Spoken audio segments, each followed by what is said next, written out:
Canal Novel e Fanfic Narradas. Fanfic The Witcher Senhor do Império.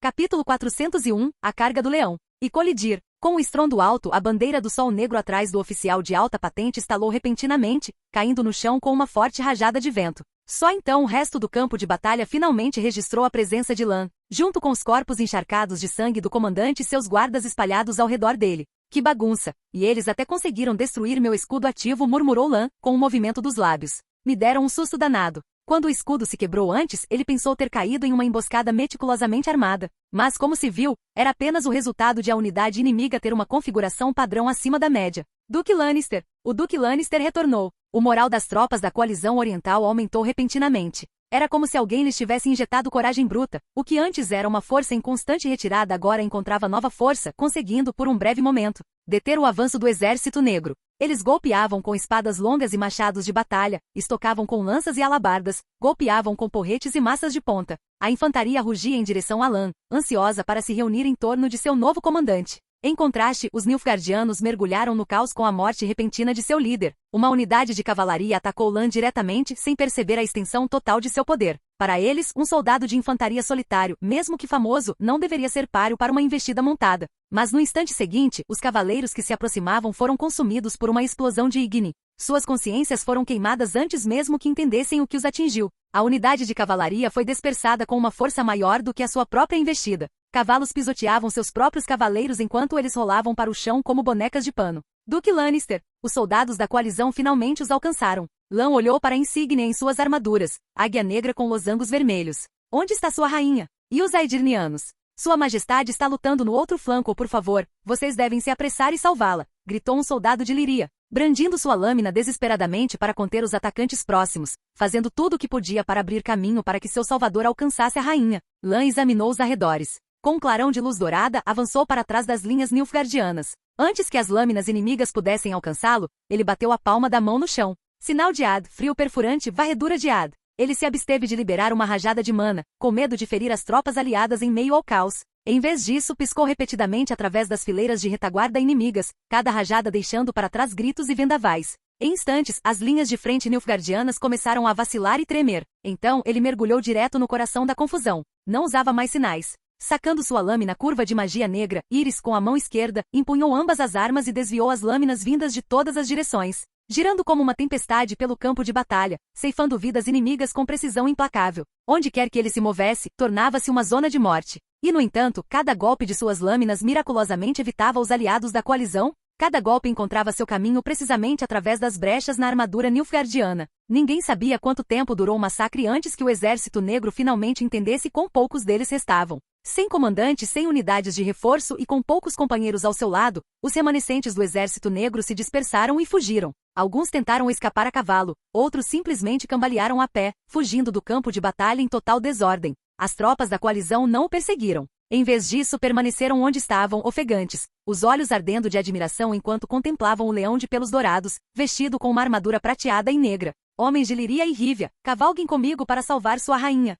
Os nilfgaardianos restantes eram apenas soldados humanos comuns, bem dentro do alcance que Lan poderia controlar com a ajuda dos lirianos e rivianos. Ele optou por não convocar Saskia ou Keutulis. A presença de arqueiros e magos anti-magia sugeria que esta unidade inimiga estava mais bem equipada do que as dos exércitos oriental e ocidental. Com as capacidades completas do inimigo ainda desconhecidas, Lan decidiu continuar a sondagem. Afinal, embora os dois dragões fossem poderosos, eles ainda eram apenas dragões. E voar às cegas através de um exército sem saber o que os esperava poderia muito bem fazer com que fossem abatidos. Após pesadas baixas de ambos os lados, o exército negro foi finalmente expulso da cidade. Quando Lan encontrou a rainha Maeve, ela pressionava um lenço com acabamento em renda contra os lábios. O tecido estava manchado de um vermelho profundo de sangue. Um cavaleiro com uma capa roxa bordada com ouro estava ao lado dela, com uma expressão cheia de preocupação. No momento em que avistou Lan se aproximando, o cavaleiro se endireitou e fez uma reverência agradecida. Obrigado pela sua ajuda oportuna, Duque Lannister. Sou Reynard Odo de Liria, comandante desta força. Então, com um olhar de desculpas, ele acrescentou. Como podem ver, nossa situação está longe de ser ideal. Sua Majestade, ela. Lan voltou seu olhar para Maeve e num instante, entendeu a origem do desconforto de Reynard. Obrigada, Elilan.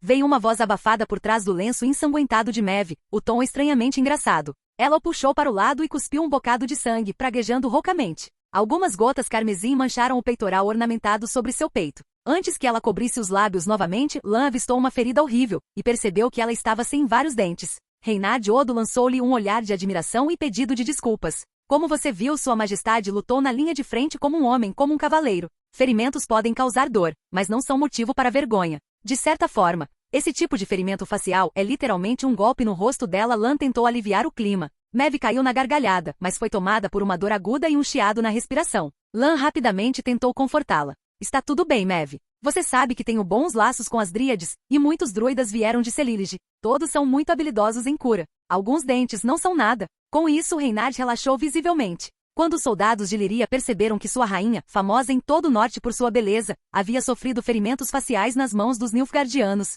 a maioria deles quis jogar fora suas armas e perseguir a cavalaria inimiga a pé. Já que o discurso de Sua Majestade está comprometido, permita-me explicar a situação atual em seu nome. Elilan, você pode ter confiar no Barão R. Reinard. Majestade, talvez fale um pouco menos por enquanto. Reinard fez uma reverência respeitosa à rainha antes de continuar seu relatório. A força que você acabou de encontrar pertencia ao grupo de batalha Morteisen da 7ª Brigada de Cavalaria da Irlaniana. Essa era a principal unidade de combate deles. A 7ª Brigada de Cavalaria, por sua vez, faz parte do 4º Corpo de Cavalaria de Nilfgaard. Ao lado dela, a divisão Nausicaa também foi destacada. Depois que o rei Demavin soube da invasão de Caeden no norte, ele se separou de nossas forças para lidar com essa ameaça. Isso nos deixou com uma quantidade significativamente reduzida de homens, mas felizmente isso atraiu a força principal inimiga em sua perseguição, dando-nos uma pequena oportunidade para nos reagruparmos. Aquilo não pareceu um reagrupamento. Quando cheguei, vocês estavam todos prestes a ser esmagados. Lan guardou esse comentário para si mesmo, mantendo uma expressão séria enquanto ouvia o relatório, então baixou o olhar pensativo por um momento. Maeve, não fale, apenas ouça. Eu entendo a situação. Lamento o que você passou recentemente. Mas esta também pode ser uma oportunidade inesperada para nós. Sintra esmagou o exército ocidental ontem mesmo e agora está livre para entrar no campo de batalha. Esta é a nossa chance de lançar um contra-ataque, mas precisamos planejar com cuidado. Lan se abaixou e agarrou a bandeira do Sol Negro caída no chão. Se o Marechal Meno dividiu sua cavalaria em grupos menores e os enviou aos poucos, então temos a chance perfeita de cortar um de seus braços. Marechal Meno. Relatório urgente da frente. A Persodem, centro de comando do Exército Central. O Marechal Meno olhava fixamente para a mesa de areia à sua frente, imerso em pensamentos. Ao som do estampido, ergueu a cabeça bruscamente. Falar. Peter, o executor enviado por Enlir, lutava para regular a respiração. A 7ª Brigada de Cavalaria enviou o grupo de batalha Morteisen para enfrentar Maeve de Liria, enquanto a força principal, juntamente com a divisão Nausicaa, perseguia Demavin. Mas Lannister apareceu inesperadamente e esmagou o grupo de batalha Morteisen. O coronel Morteisen caiu, e a unidade de magos que mobilizamos também. Droga! Meno bateu o punho com força. Morteisen era um cara durão. Elan subestimou o inimigo. O Major-General Elan, comandante da 7ª Brigada de Cavalaria da Irlaniana, era superior direto do coronel Morteisen. Mas, como pensávamos, Lannister apareceu. Sua Majestade previu isso corretamente. Toquem as trombetas, transmitam minhas ordens. Deixem a infantaria guardando o acampamento. Vamos cavalgar apenas com a cavalaria, a toda velocidade para Edir. E não se esqueçam dos magos. Todos eles. Tem mais algum truque na manga do seu feiticeiro que eu deva saber? No subsolo escuro de um castelo, Sir Greyal, legista imperial, caminhava rapidamente pelo corredor escuro, falando com uma mistura de curiosidade e impaciência com o mago à sua frente. Vilgefortes levantou a mão. Instantaneamente as tochas alinhadas em ambos os lados do corredor acenderam em sucessão, iluminando o corredor de fora para dentro. Mas aquele não era um porão comum. Parecia mais um vasto laboratório subterrâneo, ou talvez uma masmorra. Grossas paredes de pedra dividiam o espaço em inúmeras celas, cada uma selada por uma pesada porta de aço gravada com runas mágicas. Cada porta tinha uma janela grande o suficiente para espiar, não maior que a palma da mão. Bang! Um baque violento ecoou atrás de uma das portas próximas, talvez provocado pelo som de passos humanos. Embora a porta de aço não se movesse, o rugido bestial vindo de dentro não pôde ser silenciado. Aquele único ruído pareceu desencadear uma reação em cadeia. As dezenas de celas à frente começaram a se agitar em uníssono, enchendo o ar com uivos e rosnados. O som fez Coruja Cinzenta franzir a testa. Até ele, um veterano das câmaras de interrogatório do Império, achava aquele lugar nitidamente enervante.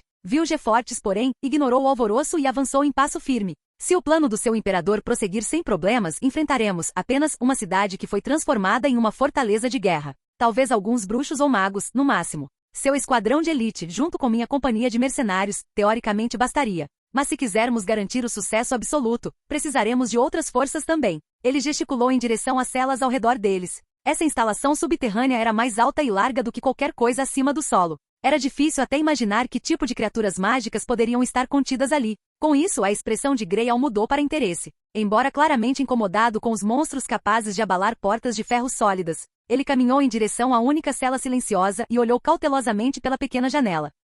Capítulo 402, Alquimia, Loucura e Undine. Grayle esperava ver algum gigante adormecido pela janela, mas não havia nenhuma criatura viva à vista dentro do compartimento. Em vez disso, parecia mais um laboratório abandonado. Era limpo e organizado, com mesas compridas revestidas de chapas de metal e prateleiras repletas de vidraria, frascos, tubos de ensaio, retortas, morteiros e todo tipo de pequenos instrumentos. Só de olhar para eles quase dava para sentir o cheiro inebriante de álcool, éter e formalina. Mas o que realmente chamou a atenção de Grayle foi uma cadeira de aço com amarras de couro. O design era peculiar, claramente destinado a prender uma pessoa firmemente no lugar para algum propósito específico. Como interrogadora experiente, Coruja Cinzenta reconheceu imediatamente os sinais. Aquela cadeira já havia sido usada muitas vezes. A sala inteira exalava desconforto e ameaça. Não olhe para isso, Vilgefortz redirecionou sua atenção, apontando para os compartimentos de onde emanavam rosnados e rugidos. Essas são as verdadeiras chaves para a nossa vitória. Os frutos da vitória. Esse bastardo realmente quer a placenta da jovem leoa. Lembrando-se dos planos de Vilgefortz para a princesa de Cintra,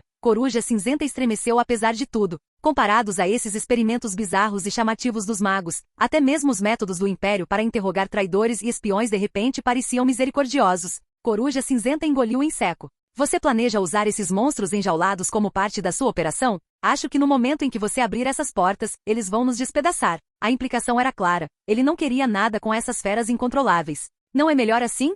Vilgefortz riu baixinho. Quanto mais ferozes forem, mais estragos causarão em Cintra. Ele gesticulou enquanto passava pelas portas de ferro, nomeando-as uma a uma como se fossem itens colecionáveis valiosos. A quimera? Uma fusão de características de Lechem, grifo, pterossauro e insetoide. O Mantis Dreadlen, originalmente criado por Alzur e posteriormente modificado pelos alquimistas alocados em Caer Molen, e o Kocheifien, uma variante criada pela fusão de criaturas locais e de outro mundo. Cada um deles é uma fera capaz de arrasar uma cidade comum. O orgulho brilhou nos olhos de Vilgefortz, mas ele suspirou um instante depois. É uma pena que eu não tenha encontrado uma maneira de invocar ou recriar um demônio de slime. Caso contrário, eu poderia ter conseguido replicar a invocação da traição dupla de Alzur. Com isso, esqueça uma guarnição comum, nem mesmo todo o exército de Cintran poderia nos impedir de tomar Cirila. Cada nome que ele mencionava carregava um peso arrepiante. Mesmo aqueles não familiarizados com a história ou a biologia dos monstros conseguiam encontrá-los nos livros de história. Coruja Cinzenta estava animada e nervosa ao mesmo tempo. Você vai mandá-los direto para Brokilon através de um portal? Não, respondeu Vilgefortz, balançando a cabeça. Você está entendendo mal a natureza dos portais. Não consigo transportar tantas criaturas desse tamanho, nem o suficiente para levar meus mercenários e sua equipe para Cintra. O mago admitiu suas limitações sem hesitar, fazendo com que o rosto de Grayle se contorcesse em uma raiva mal contida. Que diabos você quer dizer com isso? Rosnou o legista imperial. Está me enganando? Depois de todo esse tempo, ainda vamos caminhar até Cintra? A luta já começou, perdemos tempo demais. Quando chegarmos lá, tudo terá acabado. Acalme-se, Coruja Cinzenta, respondeu Vilgefortz calmamente. Eu valorizo a jovem leoa muito mais do que você, talvez até mais do que o seu imperador. Eu posso não ser capaz, mas ele pode. O mago levou Coruja Cinzenta até o final do corredor, onde havia uma porta com muitas inscrições. Coruja Cinzenta esperava que alguma fera horrível estivesse trancada atrás dela. Mas quando a porta se abriu, revelou mais uma câmara vazia. Lá dentro havia uma única mesa de metal, sua superfície e arredores gravados com densos conjuntos de runas. No centro da mesa havia um pequeno frasco. Este é seu outro laboratório? Perguntou Coruja Cinzenta. Não, respondeu Vilgefortz, apontando para o frasco. Esta é a prisão que guarda a fera mais aterrorizante de todas. Coruja Cinzenta deu um passo à frente, com um olhar turvo de suspeita. O que estava diante dele não era apenas uma garrafa, era uma garrafa excepcionalmente antiga. Parecia ser feito de barro, selado com madeira e cera. Uma camada de lama seca grudava em sua superfície, e Coruja Cinzenta não tinha dúvidas de que a sujeira descascaria em qualquer um que a tocasse. Se havia algo especial nele, era a estrela de 6 pontas gravada na rolha. Uma sensação familiar de zombaria surgiu dentro dele novamente. Mas antes que ele pudesse se virar para questioná-lo, o feiticeiro atrás dele de repente começou a entoar um encantamento em voz alta e autoritária, numa linguagem desconhecida. De repente, as inscrições e runas no chão ganharam vida como peixes nadando na água. Elas brilharam com uma luz fria e fantasmagórica e começaram a girar em torno da garrafa de barro. Eles se agarravam à sua superfície como tubarões farejando sangue, rastejando avidamente sobre sua carapaça. O espetáculo assustador fez com que Grayle instintivamente desse alguns passos para trás, com medo de que aquelas runas animadas pudessem machucá-lo. À medida que as runas gradualmente se infiltravam no interior da garrafa, o recipiente simples e desgastado pelo tempo também começou a brilhar. Então, com um estalo agudo, um som que ecoou não nos ouvidos, mas na mente, um rosto translúcido irrompeu repentinamente da garrafa, impulsionado por um vento violento. A tempestade havia chegado. O rosto que emergia da garrafa irradiava uma luz tão ofuscante quanto o sol. Uma força imensa e devastadora girava em torno dele, tanto poder que poderia destruir uma cidade, comprimida dentro dos limites daquele pequeno cômodo, buscando desesperadamente uma saída. Freneticamente, Coruja Cinzenta estendeu a mão para se agarrar a algo que o ajudasse a se manter firme. Mas além dele e de Vilgefortz, todo o resto na sala já estava em pedaços. Uma barreira fina e brilhante permanecia firme ao redor dele, protegendo-o completamente de qualquer perigo. Vilgefortz, por outro lado, estava desprotegido no olho da tempestade. Ainda assim, os vendavais e as energias se afastavam dele, evitando-o como se estivessem contidos pelo medo. A visão da luta desesperada de Coruja Cinzenta divertiu o feiticeiro, que abriu um sorriso satisfeito e malicioso. E antes que Coruja Cinzenta pudesse explodir de raiva, Vilgefortz ergueu as duas mãos e gritou: Jin, obedeçam à minha ordem, retornem. As runas absorvidas pela garrafa brilharam todas de uma vez, e uma força gravitacional semelhante à de um buraco negro irrompeu de dentro dela. Arrastou com força o rosto relutante e em luta de volta para os confins escuros e estreitos da garrafa. O silêncio retornou à câmara. Ainda abalado, Coruja Cinzenta ofegou, com os olhos arregalados enquanto olhava ao redor da sala, incrédulo. Aquilo foi. Um nome surgiu em sua mente, um nome mencionado apenas em contos de fadas e baladas. Vilgefortz assentiu com convicção. Aquele era um Jin. Já foi dito que entre a atmosfera do mundo e o reino astral havia outra camada, a esfera elemental. Na época em que Lan absorveu a energia do círculo elemental em Cair Mollin, ele acidentalmente tropeçou na esfera elemental, e ao fazê-lo, atraiu a atenção de seres além da compreensão. Não fosse a intervenção oportuna de um certo benfeitor anônimo, as consequências poderiam ter sido catastróficas. A esfera elemental consistia em 4 camadas: terra, água, fogo e ar. Dentro de cada reino, um espírito elemental correspondente havia nascido. Entre eles, os espíritos do ar receberam um nome especial dos estudiosos, Jin. Os feiticeiros tinham uma predileção especial pelos Jins, pois seus corpos fervilhavam de poder mágico bruto e essência elemental. Magos excepcionalmente poderosos podiam capturar e selar um Jin, drenando sua energia para lançar feitiços no lugar do mana convencional. Claro, lutar contra um Jin não era tarefa fácil. Com um simples estalar de dedos, ele podia lançar feitiços que magos humanos de elite levariam anos preparando, mas ainda assim não conseguiam lançar. Ele podia comandar o vento como se fosse uma extensão de sua própria vontade, invocando furacões de proporções apocalípticas. Mas os feiticeiros valorizavam os Jin não apenas por serem reservatórios ambulantes de energia. Mais importante ainda, os Jin possuíam conhecimento de artes mágicas além da compreensão humana, técnicas que os mortais não conseguiam aprender nem mesmo compreender. Um feiticeiro, ou qualquer um que herdasse um Jin selado após a morte de um feiticeiro, poderia usar esse Jin para realizar feitos dos quais, de outra forma, nunca seria capaz. E assim, contos e poemas gradualmente começaram a incluir um motivo peculiar. Se você encontrar uma garrafa selada por magia enquanto viaja na natureza, então parabéns, viajante sortudo! Abra-o. Um espírito maravilhoso aparecerá diante de você, pronto para lhe conceder 3 desejos. Capítulo 403. Caos calculado. Jin. Os olhos de Coruja Cinzenta brilhavam com uma ganância nua e insaciável, praticamente lambendo a garrafa de barro com o olhar. A expressão de Vilgefortz se transformou em uma zombaria previsível. Com essa coisa, por que se dar ao trabalho de ir até Sintra? A gente podia só torcer para que a Cirila aparecesse aqui. Ofegou Coruja Cinzenta. Não, tem ainda mais que a gente poderia fazer. Os desejos do Jin poderiam. Ele não pode fazer isso, Vilgefortz o interrompeu friamente. A cor ruborizada desapareceu do rosto de Greal enquanto ele gradualmente se acalmava. Não importa que tipo de pessoa você seja, tenho certeza de que ouviu contos de fadas quando criança, disse Vilgefortz com uma risada. Mas você já se perguntou, por que não há registros históricos de pessoas que tiveram seus desejos realizados por um Jin? Porque eles só aparecem em contos de fadas. Coruja Cinzenta ficou momentaneamente atordoada. Vilgefortz lentamente levantou o véu desta fábula sombria. Em primeiro lugar, os Jins não são todo-poderosos. Eles simplesmente agem de maneiras que nós, humanos, não conseguimos compreender. Se fossem realmente onipotentes, eu não teria conseguido capturá-los. Em segundo lugar, continuou ele pensativo, esses Jins maravilhosos são extraordinariamente perigosos. Há registros deles nas notas que circulam nos círculos feiticeiros. Ele as recitou como fábulas queridas. O tolo ganancioso que desejava riqueza e foi esmagado até a morte sob o ouro que caía. O desertor que queria escapar do campo de batalha e acabou abandonado em um lugar ainda mais desesperador. A alma iludida que desejou a imortalidade e foi transformada em estátua. Ao lidar com Jin, disse Vilgefortz, lançando um olhar para a respiração ainda ofegante de Coruja Cinzenta, a primeira regra é conter a ganância. Então, acalme-se, senão, não vou confiar em você. Você está me dando Jin? Perguntou Coruja Cinzenta, mal conseguindo disfarçar sua surpresa. Isso mesmo. O poder do Jin é uma parte crucial do plano, mas não quero me expor ao seu povo ainda. O que significa que você será o único a trazer todo esse poder para Sintra, disse Vilgefortz magnanimamente, como se estivesse fazendo uma concessão generosa. Pegue a garrafa, puxe a rolha e o Jin obedecerá. As mãos de Coruja Cinzenta tremiam levemente. Mesmo ciente da natureza dúbia do Jin, ele ainda achava difícil acreditar que tão cedo teria tamanho poder. Mas ele também conseguia enxergar através do sorriso caloroso de Vilgefortz. Por trás daquela aparência educada havia astúcia e ganância. Ele sabia que o feiticeiro pretendia apenas usá-lo como um peão, uma peça de teste para atravessar o rio, enquanto o próprio Vilgefortz esperava do lado de fora do tabuleiro pelo momento certo para fazer sua jogada e colher os frutos. E Coruja Cinzenta não tinha dúvidas de que mesmo que o Jin fosse entregue a ele, Vilgefortz tinha 1000 maneiras de recuperá-lo.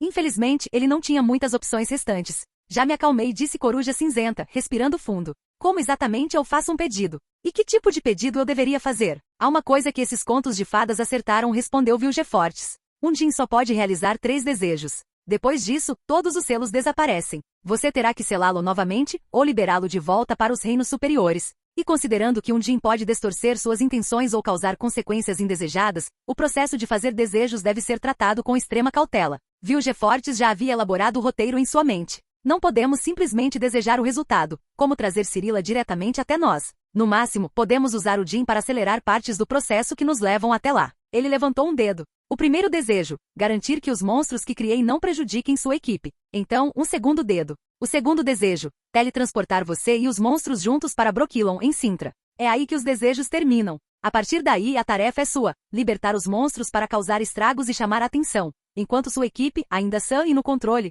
aproveita a oportunidade para sequestrar Cirila. Só 2 desejos? E o terceiro? Vilgefortz lançou-lhe mais um olhar zombeteiro. Ele já tinha feito isso mais vezes naquele dia do que Greal conseguia contar. Se você ousar fazer um terceiro desejo, o Jin desbloqueado destruirá Brokilon e toda a sua equipe em um instante. Greal respirou fundo e se acalmou 2 vezes. Entendido. Então, vamos começar agora? A ordem do imperador era uma pressão constante nas costas de Coruja Cinzenta. A cada segundo que passava, ele ansiava pelo início imediato da operação. Mas Vilgefortz balançou a cabeça novamente. Sem pressa. Como eu disse antes, para evitar que o Jin distorça seu desejo ou prejudique quem o faz, a formulação deve ser precisa, extremamente cautelosa. Sob o olhar atento de Coruja Cinzenta, Vilgefortz enfiou a mão no bolso de suas vestes e tirou 2 grossos rolos de pergaminho, entregando-os. Estes são os seus desejos? É melhor você dedicar um tempo para se familiarizar com cada palavra. Quando chegar a hora de pronunciá-los em voz alta, nenhuma sílaba poderá estar errada. Um sorriso malicioso surgiu em seus lábios. Por mais que eu gostaria de ver esse desastre se desenrolar, sugiro fortemente que você não me dê essa chance.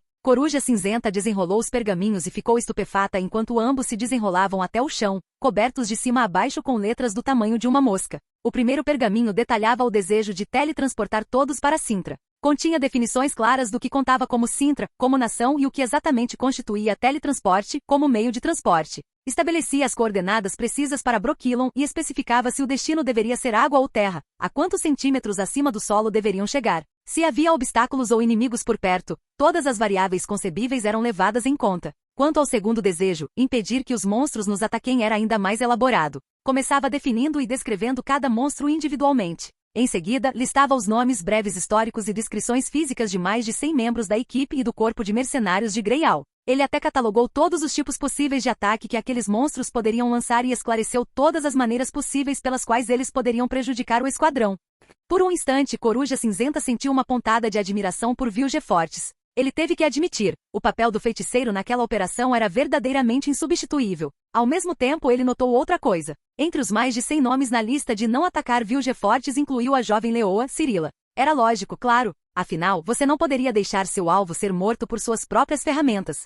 Cidade de Brokilon, mansão do senhor, estudo. Ciri sentou-se à mesa, revisando diligentemente os documentos que Lan não teve tempo de processar antes de sair. Enquanto isso, Coin havia preparado outra mesa para si, onde colocou seu caderno de contatos da escola Griffin e estava ocupado escrevendo algo, o que exatamente? Ninguém sabia. Tudo aconteceu sem aviso. Com um estrondo repentino, um trovão abafado explodiu do nada, seguido por uma violenta tempestade que varreu toda a cidade. O medalhão de grifo no peito de Coin estremeceu violentamente. Somado ao rugido ensurdecedor lá fora, um arrepio percorreu cada poro do seu corpo. Ele correu para a sacada em poucos passos largos. O que viu parecia algo saído de um poema apocalíptico. Uma dúzia de silhuetas imponentes e retorcidas emergiram em vários cantos da cidade. Cada um deles tinha a altura de um prédio de 2 ou 3 andares. Cada um abrigava um poder avassalador. Cada um irradiava um desejo sanguinário e frenético de matança. Quimeras, trolls louva-a-Deus gigantes, caranguejos mutantes. Os olhos de Coin se arregalaram em descrença. Eram monstros capazes de destruir cidades inteiras sozinhos, e agora tinham aparecido todos de uma vez. O bruxo da escola Griffin estremeceu violentamente.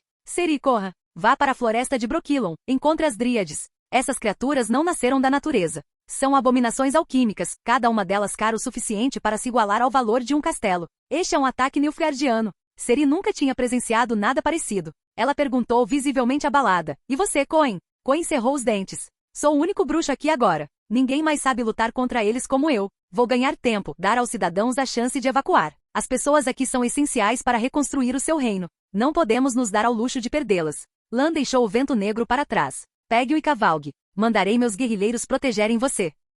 Com isso, o bruxo apertou as correias de sua mochila alquímica e, sem hesitar, saltou direto da sacada. Agarrou um cavalo ao aterrissar e galopou em direção ao centro da cidade. Coen! Ciri gritou atrás dele da sacada. Ela bateu o pé frustrada e começou a andar em círculos, incapaz de acalmar os nervos. Calma, Cerila. Você é uma princesa, calma. Lan não está aqui. Mas se estivesse, o que faria? Se fosse o Lan. Só de pensar na figura dele, ela se sentiu reconfortada. Ciri respirou fundo, várias vezes na verdade, até que sua mente finalmente se acalmou e seu olhar se tornou resoluto. Ela não fugiu. Em vez disso, prendeu 2 espadas às costas. Uma, a lâmina de aço Kalov, um presente de Lan. A outra, uma espada de prata com cabeça de lobo padrão que ela havia pegado emprestada recentemente de Geralt. Além de não ter medalhão, Ciri agora parecia uma verdadeira bruxa. Eu não vou fugir, ela sussurrou. Sou uma princesa com uma grande responsabilidade, e uma bruxa que deve proteger o povo. Mas Lan também disse, planeje com cuidado antes de agir. Não posso ser imprudente. Não devo deixar a emoção obscurecer minha mente. O inimigo veio atrás de mim. Sou a isca perfeita, dando tempo para os outros contra-atacarem ou escaparem. Mas preciso de segurança. Se eu for capturado, será um golpe terrível para Lan e Sintra. Com esse pensamento, seus olhos pousaram no local onde Coen estivera sentado. Na pressa, ele havia esquecido seu caderno de contatos da escola Griffin. A expressão de Ciri tornou-se contemplativa, então ela pegou a caneta.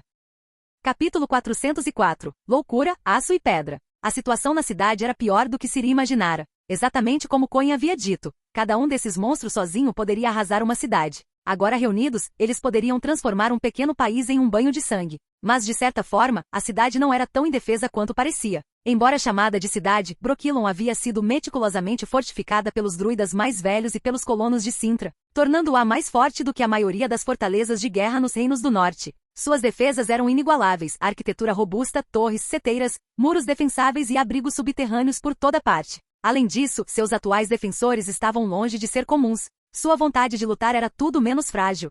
Trolls gigantes protejam o lar. Com um estrondo estrondoso, 3 pedras enormes voaram pelo ar, atingindo um louva-a-Deus monstruoso da altura de um prédio de 3 andares. O impacto deixou uma impressionante teia de rachaduras em sua carapaça verde opaca. Screei! Gritou o louva-a-Deus de dor. Seus membros dianteiros afiados como navalhas, atacaram em retaliação, cortando a forma encolhida de um dos trolls. Mas tudo que conseguiu cortar foi uma espessa nuvem de poeira. O golpe nem sequer perfurou a pele rochosa, e uma de suas lâminas, em forma de foice, quase se partiu com o recuo. Este era um louva-a-Deus gigante, conhecido como o assustador nos bestiários de monstros devido ao medo que inspirava. Ninguém entendia realmente por que os pesquisadores de monstros eram tão obcecados por insetos gigantes. O assustador foi um desses produtos bem-sucedidos dessa ambição distorcida. Projetado por Alzur e posteriormente refinado por alquimistas alocados em Caer Molen, foi um triunfo da experimentação. Após a criação do primeiro espécime, o alquimista horrorizado destruiu todos os embriões não desenvolvidos, acreditando ter criado uma praga para o continente. E ele estava certo. Suas anotações eventualmente vazaram,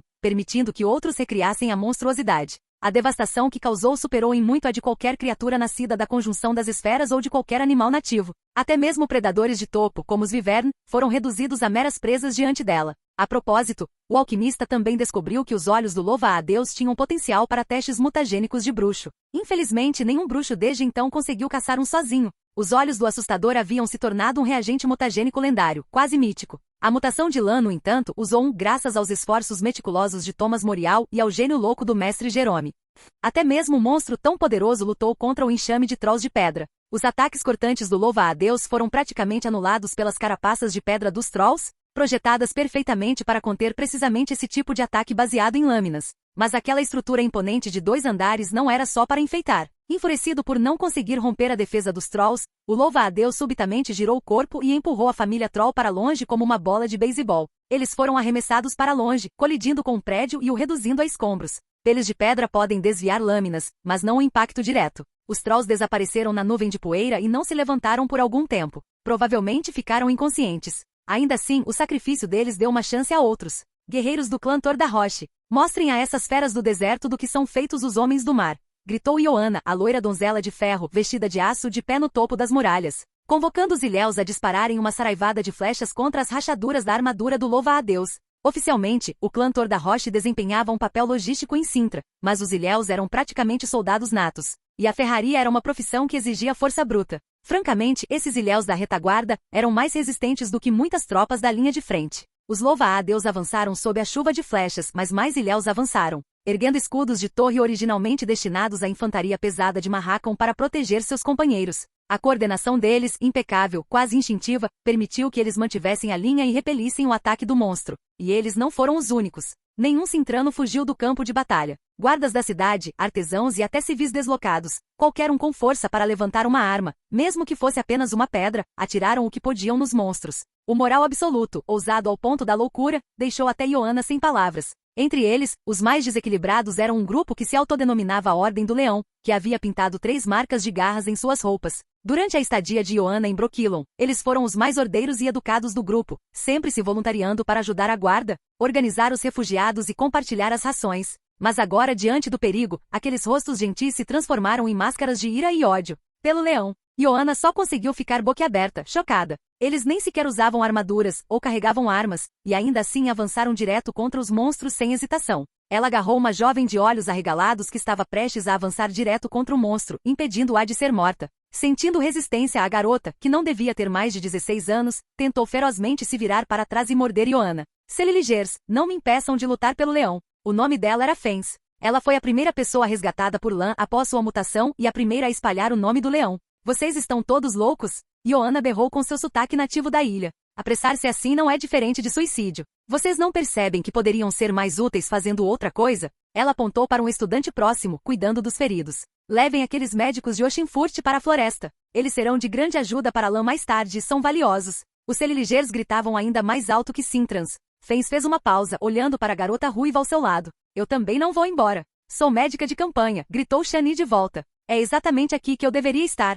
Encorajado por suas palavras, Fens ergueu os 2 braços novamente. Pelo leão, Ioana, ancestrais me preservem, esses Sintrans são ainda mais loucos que nós, os ilhéus. Rangendo os dentes, Ioana observou Fens reunir outro grupo da chamada Ordem do Leão. Felizmente suas palavras os haviam alcançado pelo menos um pouco. Esses fanáticos agora corriam para encontrar armas primeiro, em vez de atacar desarmados e criar o caos nas linhas de frente. Ainda assim, eles pareciam prontos para morrer pelo leão a qualquer momento. Até refugiados desarmados estão indo para o campo de batalha. Será que é porque falhamos em protegê-los? Tragam as balistas montadas na cama. E as carroças de guerra e os arietes também. Ioana se virou e rugiu. Vamos dar a esses monstros algo de que se lembrem. Cadê o bruxo? Coin ainda não está em Brokilon. Alguém me diga quais são os pontos fracos dessas coisas.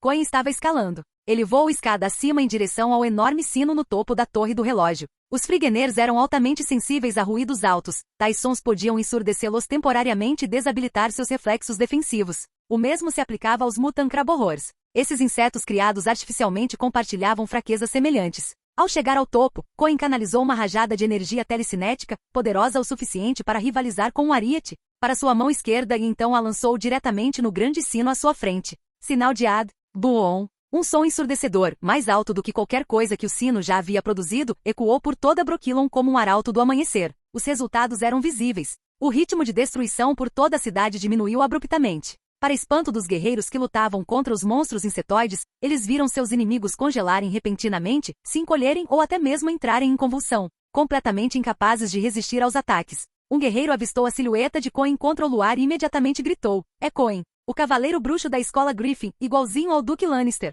Lutadores veteranos não perderam tempo. Aproveitaram a oportunidade, cortando, retalhando, esmagando e disparando raios contra os monstros agora indefesos, arrancando gritos roucos e caóticos das criaturas. E mais uma vez a ressonância do sino abafou aqueles gritos. Buon! Coin sorriu satisfeito. Mas não durou muito. No momento seguinte, sua expressão tornou-se sombria novamente. Entre as criaturas que ele vira antes, não havia apenas monstros insetoides, havia quimeras ainda mais formidáveis. O sino deixará os insetos temporariamente indefesos, mas também chamará a atenção de abominações muito mais perigosas. Uma fera veio voando em sua direção, vinda do céu noturno, com chifres, costas e pescoço cobertos por uma juba, corpo inteiro coberto por carapaça e escamas vermelhas, asas abertas enquanto mergulhava em direção à torre. Se os Frigeners e os Mutancraborrors ainda se parecessem com animais de verdade, então esta quimera fundida a partir de pelo menos 4 criaturas diferentes. Era uma máquina de guerra grotesca pura e simplesmente. Coen sacou sua espada de prata e se posicionou, pronto para atacar, mas então notou ainda mais quimeras emergindo da escuridão. O sino tinha soado alto demais. Ele agora parecia sangue na água, cercado por tubarões. Sem tempo para palavras, ele disparou um último sinal de Aden rajada de ar contra o sino, e então se virou, preparando-se para pular da torre. Mas, para sua surpresa, ele encontrou a torre do relógio completamente cercada por uma massa rodopiante de corvos. Capítulo 405. Enquanto a cidade queimava. Um farfalhar ensurdecedor de asas e grasnidos explodiu no céu enquanto a nuvem negra de pássaros alçava voo, circulando a cidade e lançando uma mortalha escura que bloqueava o já fraco luar. De repente, Coen sentiu o aroma inconfundível de ervas fortes, sálvia, hortelã e almíscar. Grita ah! A quimera que cruzava o céu noturno soltou outro grito, mas, dessa vez, era um grito de agonia. Uma sombra humanoide cruzou o céu, aproximando-se do monstro com o dobro da sua velocidade. Ao luar, era possível distinguir a figura semelhante a um morcego. Suas garras, cada uma do tamanho de um antebraço, brilhavam como aço polido. Elas cortavam o pescoço da quimera com precisão, como uma faca quente cortando manteiga. Sangue espirrou no ar. A fera mal teve tempo de gemer antes de cair no chão, destruindo um prédio inteiro sob seu peso. Os outros monstros que estavam convergindo para a torre do sino se dispersaram instantaneamente em pânico. De repente, Coen sentiu uma estranha leveza no corpo. Olhando para baixo, percebeu que o enxame de corvos o havia segurado no ar, impedindo uma queda perigosa da torre. Quando ele olhou novamente, lá estava Regis, calmo e composto, seu rosto novamente gentil e composto. Você está ferido, bruxo? Perguntou Regis calmamente. Ou posso chamá-lo de Coen? Se formos trabalhar juntos no futuro, pensei que poderíamos escolher algo um pouco mais amigável. Coen virou-se para olhar a quimera que havia se espatifado na terra, levando consigo uma casa. A ferida aberta em seu pescoço parecia uma fonte carmesim. Bem, ele pensou, Regis pode até ser um morcego gigante, mas ele com certeza sabe como fazer uma entrada com uma nuvem de corvos, nada menos. O velho bastardo definitivamente tinha estilo. Coen não estava assustado, muito pelo contrário. Ter um aliado tão poderoso lhe trouxe de repente uma inexplicável sensação de segurança. Então, em resposta à pergunta de Regis, ele disse, claro, se não se importar, prefiro simplesmente chamá-lo de Regis. O rosto manchado de sangue do vampiro superior se abriu num sorriso gentil. Seria uma honra. Ele foi incrivelmente educado. Depois das gentilezas trocadas, o homem e o vampiro voltaram sua atenção para a caça de monstros e a proteção da cidade. Aos olhos de Coen, a aparência de Regis começou a se distorcer. Os ossos que lembravam a forma humana tornaram-se lisos. Sua postura ereta curvou-se para frente e as mãos do boticário alongaram-se em garras mais aterrorizantes do que as de qualquer animal. Li sobre quimeras em alguns compêndios de monstros, disse Regis, com a voz agora mais áspera. Mas nenhum deles jamais descreveu como matar uma. Coen, você por acaso conhece alguma fraqueza das quimeras? Isso tornaria minha tarefa muito mais fácil. Claramente, Regis esperava algo como a vulnerabilidade do Frigener a ataques súnicos. Mas Coen olhou para a quimera que Regis acabará de derrubar do céu. Seu pescoço havia passado de uma fonte para um riacho balbuciante. Desculpe-me por dizer isso, mas acho que você não precisa mais saber das fraquezas dele. Na verdade, elas podem atrapalhar. Justo. Regis deu de ombros. Os corvos que o cercavam bateram as asas e se aproximaram, alguns pousando em seus ombros como se estivessem sussurrando para ele. No momento em que Regis estava prestes a alçar voo novamente, Coen de repente estendeu a mão e perguntou, como se estivesse se lembrando de algo importante. Você viu Iris? Perdi o contato dela quando o caos começou. Estou um pouco preocupado. A expressão de Regis tornou-se pensativa. Iris, você quer dizer a bela dama que existe como que por milagre? Eu a vi há pouco. Ela estava no ar, possuindo uma quimera e forçando-a a lutar contra sua própria espécie. Mas então ela pareceu notar algo estranho e imediatamente desapareceu em um fio de fogo fantasmagórico. Coen franziu a testa. Algo estranho? Dentro de um prédio escondido, algumas figuras borradas espiavam cautelosamente pela porta. Se alguém tivesse acendido uma vela, teria visto rostos desconhecidos, pessoas nunca antes vistas em Brokilon. Eles entraram na cidade junto com os monstros, embora o tenham feito em segredo. Droga, que diabos são essas coisas? Como um lugar remoto como Brokilon tem tanto poder de combate? Coruja cinzenta praguejou venenosamente. Tudo bem, ter alguns guardas da cidade e alguns bruxos é esperado. Mas o que há com todos esses seliligeiros e monstros estranhos? Aqueles 3 que passaram agora há pouco eram trolls. E qual é a história dos corvos voando acima? Algum tipo de magia druídica? Essa gente poderia facilmente formar outro batalhão completo. A linha de frente de Sintra não deveria estar em guerra? E eles deixaram tanto poder de fogo para trás por causa de uma única princesa? Desde que deixara Nilfgaard, as emoções de Coruja Cinzenta estavam cada vez mais instáveis. Mas como se tratava de uma operação secreta, por mais furioso que ficasse, ele ainda precisava manter a voz baixa, o que só o fez se sentir ainda mais sufocado. Atrás dele, quase 100 homens estavam amontoados na sala apertada. Embora lotado, o lugar era escondido e seguro, graças aos efeitos daquele longo rolo de pergaminho dado a eles por Vilgefortz.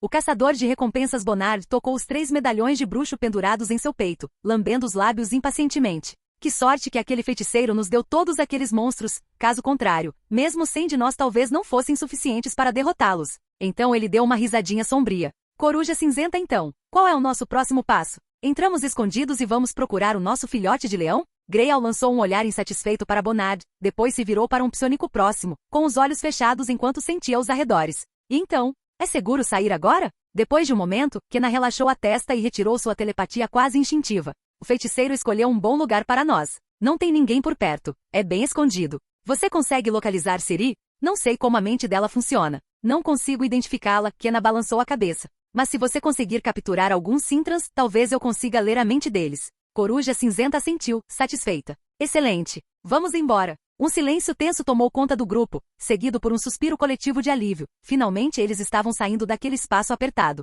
Espere, eu tenho uma pergunta. A mão de Greyal já estava na porta quando uma voz estridente interrompeu de dentro da equipe. Bonard falou, na verdade, não sabemos como é a aparência do filhote de leão. Idiota. Coruja Cinzenta estava claramente irritada com a falta de disciplina. Cabelo grisalho. Só existe uma pessoa assim em toda Sintra. E você acha que uma princesa se veste como uma plebeia? Você não a reconheceria? Bonard deu de ombros. Se eu fosse uma princesa e a retaguarda fosse atacada, eu definitivamente tentaria me disfarçar. Mesmo que eu não pintasse o cabelo, pelo menos trocaria de roupa ou algo assim. Surpreendentemente, isso fez um pouco de sentido. Coruja Cinzenta olhou para ele por um momento, então seus olhos de repente se iluminaram. Ele estendeu a mão para trás de Bonard e arrancou um cartaz com um movimento dramático. Esta é Ciri. Memorize. Bonard olhou para o objeto em suas mãos e soltou um assobio apreciativo. A técnica de pintura a óleo era tão vívida que parecia quase real, um retrato de Ciri de meio corpo, acompanhado do slogan, Faça Sintra grande novamente. Ao lado do local onde o cartaz estava pendurado, havia outro no mesmo estilo,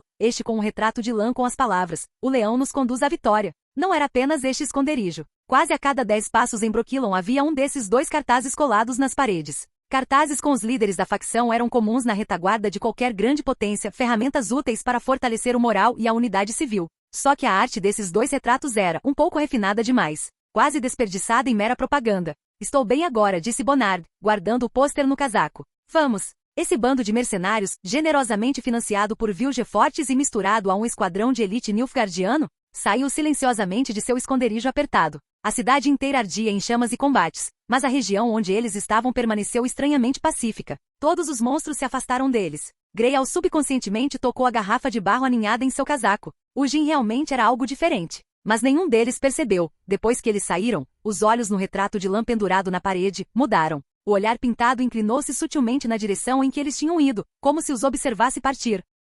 Capítulo 406, Guerra das Sombras em Brooklyn. São eles, disse Iris, estendendo a mão pálida e apontando para o esquadrão furtivo de Coruja Cinzenta. Ela se dirigiu calmamente às pessoas atrás dela. Mesmo no caos daquela noite, a alma na pintura exalava uma elegância etérea que parecia existir a parte do mundo ao seu redor. Ela já havia passado por várias batalhas naquela noite, matando monstros de várias maneiras, mas nenhum único vinco manchava seu vestido gótico claro. Afinal, ela era um espírito. Ao lado dela, Milva observava o grupo furtivo se mover pela escuridão com uma expressão sombria. Sua visão era aguçada. Ela ainda conseguia enxergar claramente a longa distância, mesmo com apenas um tênue raio de luz. Quem os lidera é uma unidade de elite nilfgaardiana. O objetivo deles é capturar Ciri. Mais de 100 outros são mercenários, aparentemente contratados por um feiticeiro. Iris compartilhou as informações que havia reunido. Ela já havia descoberto todos os segredos daquele esquadrão. Desculpe. A equipe deles está equipada com uma boa quantidade de prata e de merítio. Parece que também há alguns profissionais com cara de mago entre eles. Não consigo lidar com tantos de uma vez. Depois de compartilhar a informação, Iris acrescentou este pedido de desculpas. Dadas suas estatísticas e habilidades únicas, ela poderia lidar com monstros aéreos capazes de lutar contra batalhões inteiros sozinha. Mas contra um esquadrão bem preparado, com 100 homens. Ela não tinha escolha a não ser evitar o confronto direto. Tudo o que lhe restava fazer agora era repassar informações e buscar apoio de forças convencionais, como a unidade de Milva. Você já ajudou tremendamente, Lady Iris. Se uma força como essa pudesse operar sem controle nas sombras de Brooklyn, não há como prever o dano que causaria. Milva sacou o arco longo das costas e avaliou a distância. Por favor, encontrem House e Levin. Vou ficar de olho nas coisas por aqui por enquanto. Iris assentiu, então se virou e desapareceu na noite como um raio de chama esmeralda brilhante. Além da força de guerrilha da cidade liderada por Cohen, os outros 3 membros do Orgulho do Leão, Milva, House e Levin, comandavam cada uma unidade da guarda da cidade, encarregada de defender Brooklyn e proteger Ciri. O fato de tantos monstros terem invadido a cidade sem serem detectados já era uma humilhação. Mas agora uma unidade nilfgaardiana também havia aparecido, bem ali, na fortaleza mais ao norte de Cintra. Milva cerrou os dentes e fez uma série de gestos com as mãos. Imediatamente, os guardas da cidade atrás dela começaram a cercar silenciosamente a equipe nilfgaardiana das sombras. Ela mesma se movia rapidamente pelos telhados, buscando terrenos altos e abrigos em preparação para a batalha que viria. Caramba! De repente, Milva congelou no meio do caminho, xingando baixinho enquanto observava a direção do movimento do esquadrão nilfgaardiano. Acontece que Greyal e seu grupo foram teletransportados para um local absolutamente ideal, escondido, seguro e infelizmente perfeito para a retirada. Todos os cintranos que sabiam empunhar uma arma já haviam reunido coragem para enfrentar os monstruosos invasores nas linhas de frente. Mas muitas crianças e mulheres, além de alguns estudantes de Oxenfurt, estavam sendo escoltadas pelos guardas da cidade até a floresta de Brokilon, buscando abrigo temporário entre as dríades. Nem todo mundo teve a coragem de alguém como Shani. O grupo de evacuados estava prestes a dar de cara com os nilfgaardianos. Não havia tempo para esperar por House e Levin. Essa luta tinha que acontecer agora. Milva respirou fundo e começou a se reposicionar. Sua visão era realmente extraordinária. Ela imediatamente avistou várias figuras entre as fileiras de mercenários cujos trajes os diferenciavam de tudo, menos comuns. Sem dizer uma palavra, ela esticou o arco longo. A tensão na corda soou como um ranger de dentes. Seu corpo se movia com graça felina sob o luar, como se um leopardo estivesse se preparando para atacar. Voxox! Voxox! Voxox! Investigador! Kenapsionico parou de repente e chamou o grupo. O legista imperial Greyal imediatamente levantou a mão para parar a unidade, estreitando os olhos enquanto se virava para a mulher, cuja importância provavelmente superava a do resto da equipe combinada. Estou captando uma forte onda de pensamentos caóticos. Logo ali à frente disse Kenna, franzindo a testa concentrada. Mulheres e crianças. Parecem moradores da cidade em retirada, com cerca de 10 soldados escoltando-os. Perfeito. Você disse antes que precisa das mentes dos soldados para extrair informações sobre o jovem leão, certo? Um elfo nilfgaardiano falou severamente. Apesar de ser um elfo, ele serviu no exército nilfgaardiano e tinha patente de batedor. Isso pode ter explicado sua crueldade particular com o inimigo? Embora não estivesse claro se ela decorria do ódio aos inimigos de Nilfgaard ou simplesmente porque eram humanos. De qualquer forma, ele não se dava bem com o resto do time. Nossa presença deve permanecer oculta. Vamos circular e matar todas as mulheres e crianças. Tentaremos capturar o máximo possível de soldados vivos. Depois, vocês extrairão o que precisamos das mentes deles. O que vocês acham? As palavras assassinas fizeram Kenna franzir a testa. Ela olhou ao redor, mas todos os outros no grupo concordavam com a sugestão do batedor élfico. Uma excelente proposta, disse Coruja cinzenta em voz baixa, apontando para o elfo. Então você irá. Voxox, voxox, voxox. Antes que pudesse terminar a frase, uma flecha atingiu de repente a cabeça do elfo batedor. A imensa força do disparo torceu seu belo rosto élfico para o lado, quebrando seu pescoço enquanto o sangue jorrava em um arco. Baque. Ele caiu no chão. Então, mais baques se seguiram em rápida sucessão enquanto outros corpos caíam ao redor dele. Emboscada. Arqueiros, gritou alguém. Não havia mais tempo para esconder suas posições. Coruja cinzenta rugiu o aviso e mergulhou na multidão como um louco. Os mercenários escudeiros ergueram-se apressadamente na direção das flechas, mas não conseguiram localizar o atirador. Voxox, voxox, voxox. Flechas caíam como uma tempestade, cada uma ceifando uma vida. Kenna, onde eles estão? Quantos? O psionico estava encharcado de suor. Eu não consigo sentir nada. Aquele arqueiro está muito, mais longe do que qualquer atirador normal. Espere, mais pessoas estão chegando. A emboscada de Milva havia oficialmente iniciado a batalha. Os guardas da cidade agora atacavam os nilfgaardianos. Arqueiros eram preciosos, a maioria já havia sido enviada para a linha de frente. Milva era a única arqueira naquela unidade. No entanto, entre os mercenários, havia vários arqueiros e besteiros habilidosos. Ao verem o ataque, eles rapidamente reorientaram sua mira. As baixas entre os guardas já estavam começando antes mesmo que eles chegassem às linhas inimigas. Isso não poderia acontecer. Milva respirou fundo. Então estreitou os olhos. Então tá, vamos lá. De repente, ela irrompeu do esconderijo, expondo-se completamente à visão dos nilfgaardianos. Em pé, ergueu o arco, em posição com uma postura ereta e imponente como uma estátua de mármore. Uma estátua de uma guerreira amazona com um arco e flecha na mão. Voxox! Milva lançou sua primeira flecha. Um dos arqueiros mercenários foi arremessado para trás, colidindo com uma parede atrás dele. Um jato de sangue em forma de flor jorrou do ponto de impacto, como um polvo carmesim. Voxox! O segundo arqueiro caiu como um boneco sem vida, seu sangue e massa encefálica espirrando em seu companheiro próximo. Voxox! Uma terceira figura, esta parecendo ser um besteiro meio-elfo, caiu de um ponto de observação conquistado com muito esforço, batendo no chão frio de pedra com um estrondo. Uau! Uau! Uau! Uau! Uau! Uau! Uau! Pronto! Encontramos o arqueiro deles, gritou um mercenário de olhar aguçado. Graças ao grande sol, é só uma pessoa. E uma mule. Sua frase foi interrompida quando uma flecha atingiu sua garganta, selando o resto de suas palavras para sempre. Vários outros arqueiros se voltaram para atirar em Milva, mas ela estava muito além do alcance deles, bem além do alcance de arqueiros comuns. Suas flechas choviam como granizo, atingindo as paredes próximas, espalhando gesso e poeira em pedaços. Milva nem se mexeu. Ela era intocável. Vento Negro, você consegue encontrar Coen e os outros? Bufo. Lame disse uma vez, um cavalo velho conhece o caminho de casa. Você não é velho, mas acho que consegue reconhecer o caminho, certo? Se você consegue reconhecer o caminho, deveria ser capaz de reconhecer as pessoas também, não é? Bufo. Não? Você não sofreu as mutações de bruxo? Geralt e os outros têm habilidades de rastreamento incríveis. Bufo. Lan acabou de se tornar um bruxo e pode fazer tudo. Suspiro, você não consegue rastrear e também não conhece nenhum sinal. Vento Negro, o que exatamente você ganhou com as mutações de bruxo? Relinchou. Ei, não fique bravo. Não corra para a floresta. A princesinha de cabelos prateados mal conseguiu acalmar seu cavalo de guerra e soltou um longo suspiro de alívio. Garantindo sua própria segurança em primeiro lugar, Ciri esperava que toda a força disponível pudesse ser dedicada à defesa da cidade. É por isso que ela recusou a proteção do esquadrão guerrilheiro, ordenando que esses guerreiros cuidadosamente selecionados se espalhassem e ajudassem os outros a lutar contra os monstros. Agora, ela cavalgava sozinha pela cidade de Brokilon, mas tinha plena confiança em si mesma. Primeiro, Ciri tinha certeza de que Vento Negro era mais forte e rápido do que a maioria das pessoas, possivelmente até mesmo bruxos, tornando-o o melhor guarda-costas. Segundo, enquanto permanecesse na cidade de Brokilon, ela poderia invocar um poder avassalador a qualquer momento, porque, com um ruído agudo, um pôster pregado na parede de repente se inflamou em uma chama esmeralda, e Iris emergiu dele, com uma expressão incomumente urgente. Ela levantou o véu negro, revelando um rosto de uma beleza impressionante. Ciri, por que você ainda está aqui? Você deveria ser a primeira a recuar. Deixe-me encontrar Nanomi ou Regis para protegê-la.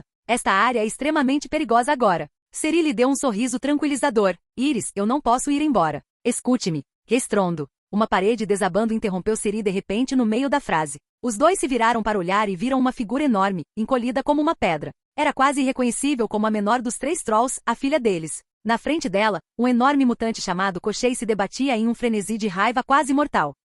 Capítulo 407. A princesa que os monstros não podem tocar. Nesse momento, Koschei já havia sido gravemente ferido pela onda de choque do golpe de sino anterior de Coen. As forças terrestres aproveitaram a oportunidade para desferir um golpe crítico. Agora era o momento mais perigoso, sua luta final e desesperada. Até o Troll das Rochas ficou inconsciente com um golpe descuidado. Ciri correu para ver como ela estava e confirmou que estava apenas inconsciente. Então apontou para frente e ordenou ao cavalo bruxo, Vento Negro, salve-o. Como uma rajada de vento, o corcel disparou em direção ao campo de batalha. Com velocidade tão rápida que nem mesmo o mutante Koschei conseguiu reagir, ele arrebatou um soldado que estivera a momentos da morte sob as garras do monstro. Percebendo o perigo à sua frente, Iris ficou cada vez mais desesperada para salvar Ciri. Mas ao se virar, viu o jovem bruxo de armadura correndo em direção ao mutante Koschei. Os pensamentos de Ciri eram simples. Durante seus estudos em Cair Mollin, ela leu bestiários e sabia que criaturas como o mutante Koschei, produtos de experimentação, eram frequentemente facilmente controladas por magos e transformadas em armas vivas. E se alguém tivesse libertado tal fera para atacar a cidade de Brokilon, só poderia haver um alvo real, ela mesma, a princesa de Cintra.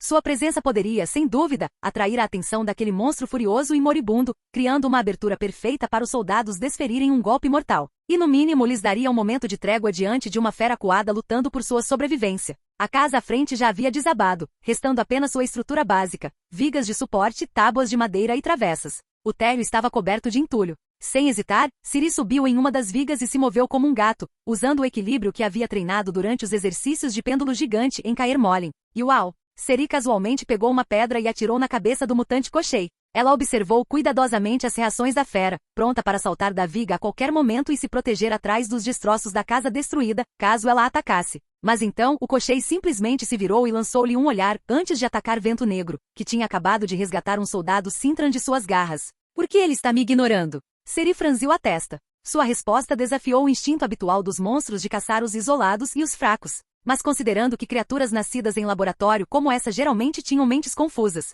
e que ela estava enfrentando guerreiros que tinham acabado de infligir danos sérios, fazia algum sentido se ela estivesse agindo por vingança e visão de túnel. Ela assobiou bruscamente, e Vento Negro empurrou o soldado ferido de volta para as linhas amigas antes de galopar de volta em sua direção. Com um salto poderoso, Ciri montou no dorso do cavalo e começou a circundar o Koschei em alta velocidade. Eu sou Cirilla Fiona Ellen Rhiannon, princesa de Cintra. Com Vento Negro pronto para disparar a qualquer momento, Ciri corajosamente continuou a circundar a fera, atirando-lhe pedras. Os soldados próximos observavam com olhos esbugalhados, e Iris estava tão preocupada que chamas fantasmagóricas começaram a tremeluzir ao seu redor. No entanto, o cocheiro apenas lançou outro olhar para Ciri e então a ignorou completamente, empurrando o troll das rochas recém-recuperado para o lado com uma garra antes de atacar de volta os guerreiros Sintran. Ciri hesitou. Ela incitou o vento negro a avançar, e o cavalo saltou à frente do cocheiro em alguns grandes saltos, plantando seus cascos firmemente no chão e bloqueando o caminho do monstro como uma pedra. Os soldados sintranos imediatamente gritaram e correram em sua direção.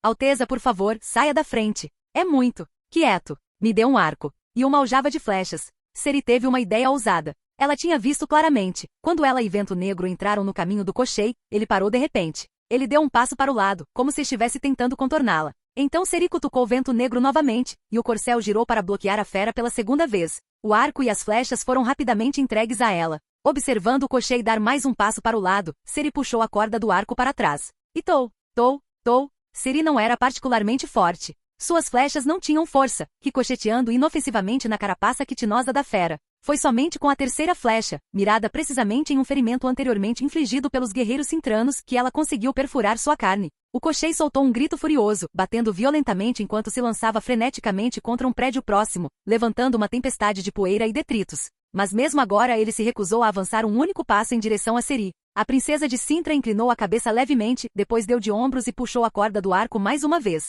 Ciri se manteve firme, esvaziando uma aljava inteira de flechas na frente de seu próprio povo, até que finalmente o mutante cocheiro soltou seu último suspiro. Ela teve a nítida sensação de ter descoberto algo importante. Com um clarão de fogo verde esmeralda, Ciri deixou Iris levá-la para outro campo de batalha onde monstros estavam causando estragos. Desta vez, o oponente era um assustador. Depois de testá-la com flechas por um instante, Ciri sacou a espada prateada com ponta de lobo das costas e, para o horror de Iris, correu direto na direção da criatura. Como se estivesse subindo uma escada, ela escalou sua pata traseira e alcançou seu pescoço. A lâmina desceu. Mais uma vez, chamas verde esmeralda ganharam vida. Desta vez, Ciri pediu a Iris que a levasse até o topo da torre do sino. Com um grito, ela pulou nas costas de uma quimera que passava. A quimera, que momentos antes voava livre e descontroladamente, de repente ficou rígida e lenta no instante em que sentiu Ciri pousar em suas costas. Ela cambaleou pelo ar e desceu, quase cautelosamente, como se temesse que a princesa pudesse cair e se machucar. Ciri inspecionou as manchas de sangue ao redor das garras e da boca da quimera. Então, outro golpe de lâmina.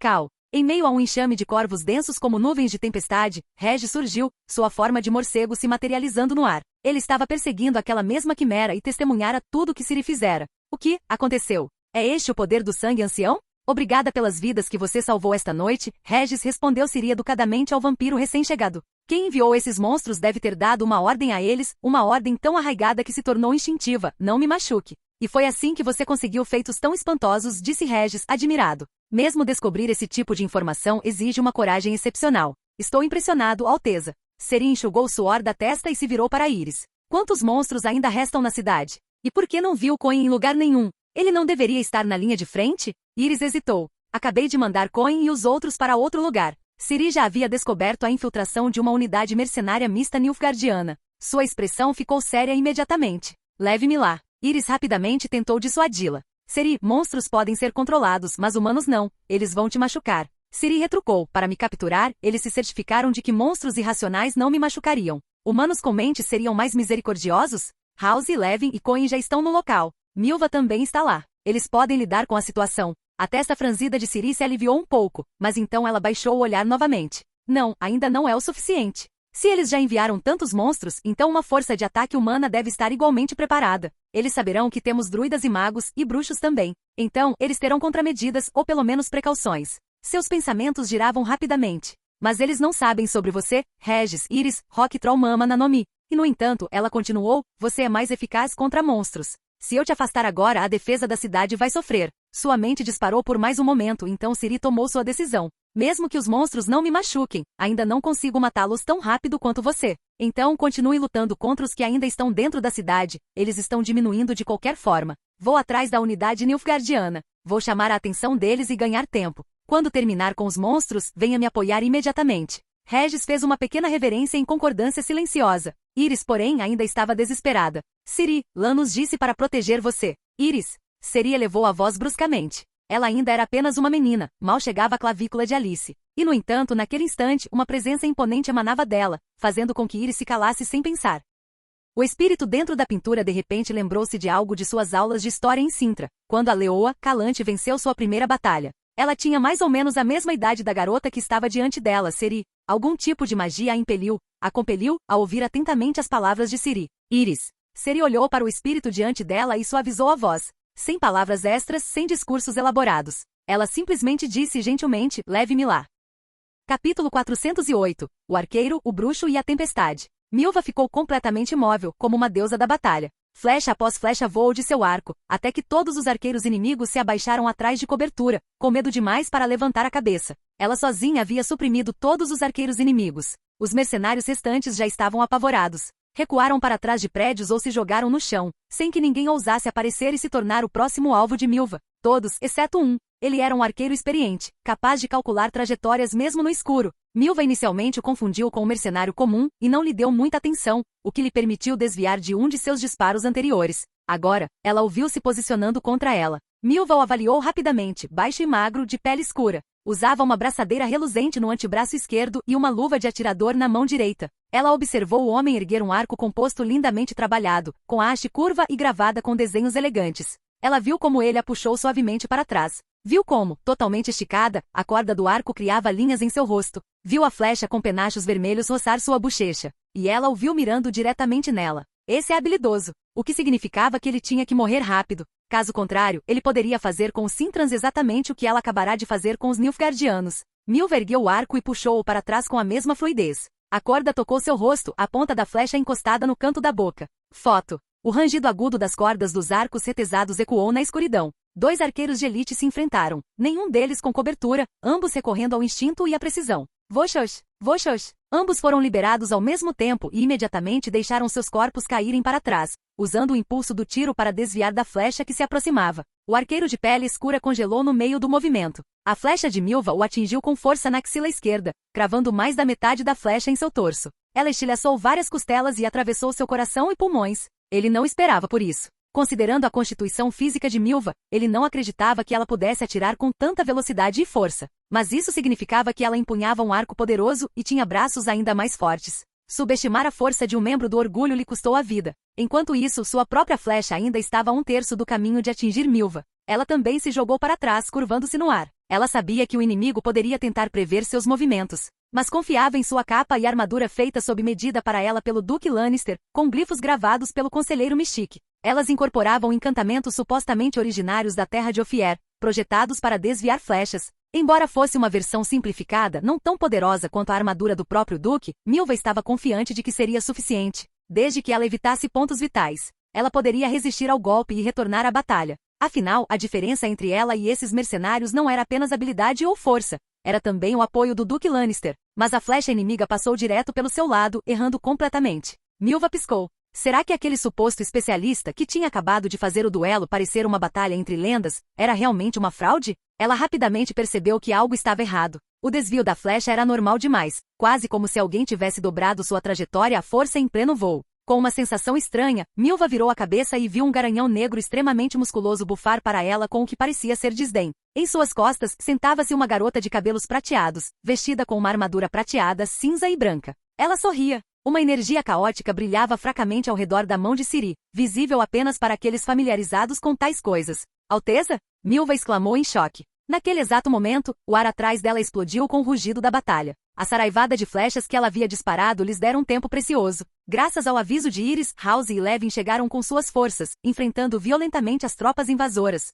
Apenas uma parte da guarda municipal havia chegado. A milícia local estava completamente ausente. Eles estavam espalhados por outras áreas da cidade, rechaçando monstros e evacuando civis, ocupados demais para oferecer qualquer ajuda. Os que permaneceram, liderados por seu comandante, lutaram com todas as suas forças na escuridão, com as armas colidindo violentamente contra o inimigo e o sangue espirrando a cada golpe. De um lado estava um grupo de mercenários bem pagos, forjado por feiticeiros, juntamente com elites nilfgaardianas, numerosas e bem preparadas. Do outro lado estavam os Sintranos, lutando para defender sua terra natal e sua princesa. Embora estivessem em menor número e tivessem acabado de enfrentar batalhas brutais com monstros, seu moral estava alto e eles lutaram ferozmente, sem se deixar intimidar pela morte. Por um momento os dois lados ficaram empatados. A batalha chegou a um impasse. Até Coin chegar. Com um conflito de tamanha magnitude, Iris naturalmente o notificou. O bruxo da escola Griffin calçou suas luvas e arrancou sua capa, enrolando-a firmemente em seu braço esquerdo. Seu rosto estava mortalmente pálido, com veias saltadas sob a pele e ele já havia consumido várias poções.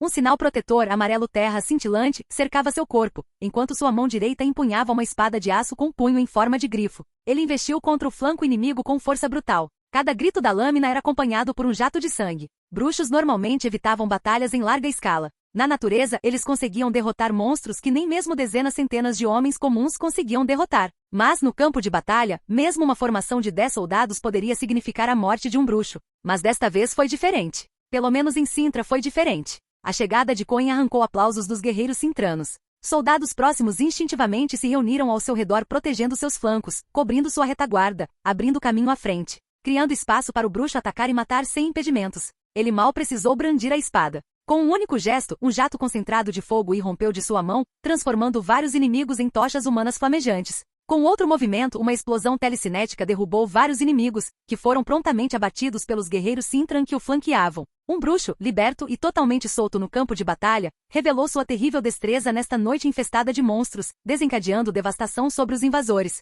Infelizmente, nada aconteceria tão bem esta noite. De repente, uma dor aguda como uma agulha perfurou o crânio de Coin. Se não fosse pelos cintranos protegendo-o por todos os lados, ele certamente teria sido vítima de um ataque surpresa. Os bruxos, embora devastadores contra tropas comuns, não eram invencíveis e os Nilfgaardianos vieram preparados. O medalhão do grifo em seu peito vibrou violentamente, alertando seu mestre sobre uma emboscada mágica. Alertado, Coin olhou para cima e viu uma linda mulher olhando diretamente para ele, com os olhos brilhando com uma luz estranha. Era ela. Antes que Coin pudesse reagir, um pequeno objeto redondo foi arremessado em sua direção. No instante em que viu o que era, as pupilas de Coin se estreitaram. Mas antes que ele pudesse fazer qualquer coisa, o objeto explodiu. Bum! Mas não liberou chamas, estilhaços ou veneno como ele esperava, então os Cintrans ao redor dele foram poupados. Em vez disso, o que explodiu da bomba alquímica foi algo muito mais perigoso para um bruxo da escola Griffin. Uma névoa verde envolveu o corpo de Coin em um instante. Poeira metálica brilhando com uma leve descarga elétrica o cobriu completamente. Parte dela entrou em seus pulmões através da respiração. Ele começou a tossir violentamente. Seu sinal Quen protetor se estilhaçou imediatamente, e a energia mágica dentro dele desapareceu como neve na primavera completamente perdida, completamente separada de seus sentidos. Bomba de dimerítio? Bombas alquímicas não eram exclusividade dos bruxos, elas foram inventadas por alquimistas de todo o continente. Mas sua sinergia com o combate bruxo as tornou um item essencial em seu arsenal. E agora, Coin, um bruxo da escola Griffin, foi emboscado com uma bomba de dimerítio. Haha! Um bruxo. Uma figura enlouquecida avançou, brandindo uma espada longa como se fosse a própria foice da morte, atacando repetidamente em um frenesi rápido demais para contar. Coin ainda não havia se recuperado dos efeitos da bomba de dimerítio quando percebeu que os soldados Cintran que o estavam protegendo já haviam sido massacrados pelo homem, enlouquecido vestido como um caçador de recompensas. Os olhos de Coin se arregalaram de fúria. Ele imediatamente ergueu a espada e o atacou de frente, seguido de uma série de estocadas e cortes. Ah, clang, clang, clang. Apenas 3 trocas de golpes foram suficientes para assustar Coin. Os movimentos do oponente eram extremamente rápidos e sua força, extraordinária. A julgar apenas pela sua habilidade com a espada, Coin só conseguia pensar em 3 pessoas em Brokilon que poderiam claramente superar aquele homem, Lan, Leto e Gerd. Mesmo aqueles bruxos da escola dos gatos que conhecera na juventude, especializados em técnicas de espada, talvez não conseguissem derrotá-lo. E no entanto, a julgar pelos olhos de peixe sem vida do homem, pupilas humanas normais, ele não era um mutante. Eram apenas os ataques de um homem comum excepcionalmente talentoso. Que tipo de fanático por espadas é esse? Esse cara claramente veio preparado. E eu acabei de lutar uma longa batalha e fui emboscado. Não é a hora de tentar decidir a luta. Os pensamentos passaram pela mente de Coin como um relâmpago. Com décadas de experiência em combate, o bruxo tomou sua decisão instantaneamente. A única vantagem que ele tinha talvez fosse a armadura de bruxo finamente confeccionada em seu corpo. Então, ele deliberadamente expôs uma abertura, usando seu braçal de aço reforçado para bloquear um golpe pesado. Então, sem hesitar, avançou com sua espada. Só então ele conseguiu forçar o oponente a recuar, ganhando um breve momento para recuperar o fôlego. De trás do caçador de recompensas Bonhart, surgiu uma unidade de elites nilfgaardianas. Com coordenação especializada, eles atravessaram os guerreiros cintranos próximos, arrastando-os para uma escaramuça com os mercenários e abrindo espaço para o duelo de Bonhart e Coin. Mas 2 homens não foram contidos. Eles abriram caminho através das fileiras de forma imprudente e imparável. Eram House, brandindo uma espada longa com cabeça de leão, e Levin, empunhando um par de lâminas curvas de caçador. Ambos exibiam expressões sombrias. Capítulo 409. 3 lâminas, uma dança. Para os cintranos, a ideia de que os bruxos são imbatíveis no mano a mano e devem ser atacados em grupo para terem uma chance, havia se tornado uma verdade tácita. Os bruxos eram guerreiros muito além do normal. Foi justamente por isso que no momento em que viram Coin sendo forçado a recuar por alguém que parecia um caçador de recompensas, eles imediatamente entenderam a gravidade da situação e correram para ajudar sem hesitar. Agora, com os 2 membros do Lion Pride se juntando a Coin, os 3 formaram um triângulo cercando Bonhart. Ei, bruxo! Bonhart não demonstrou nenhum sinal de nervosismo por estar cercado. Em vez disso, girou a lâmina casualmente para relaxar os músculos e começou a desfazer os fechos da cota de malha. Os olhos de Coin se estreitaram, e então sua expressão ficou gélida. O peito do homem revelou 3 medalhões de prata brilhantes, gravados com os emblemas do gato, do grifo e do lobo. Um bruxo jamais abandonaria seu medalhão. Era mais do que um símbolo de identidade. Era uma ferramenta vital de detecção mágica, tão importante quanto as espadas gêmeas em suas costas. E se esse homem possuía 3 medalhões, havia apenas uma explicação. Ele tinha as vidas de 3 bruxos em suas mãos.